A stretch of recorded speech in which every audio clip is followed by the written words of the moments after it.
مساء الخير يا ولاد. عندي سؤال يا ولاد، اللي عارفه يا ريت يفهمني علشان أنا مش عارفة.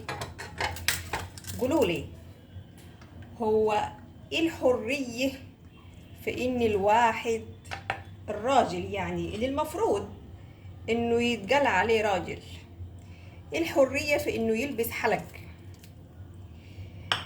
هو أنت لما تلبس حلق أنا ألبس إيه؟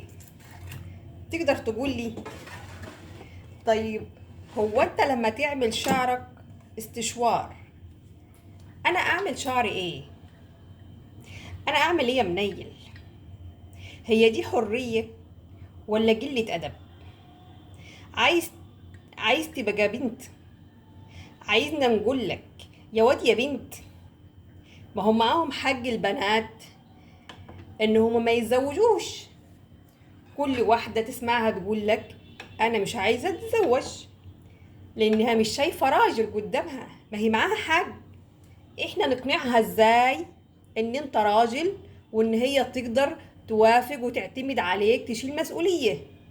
ازاي بس وانت شعرك بقى اطول من شعرها وانت لابس لها حلق يمكن هي مش لابساه؟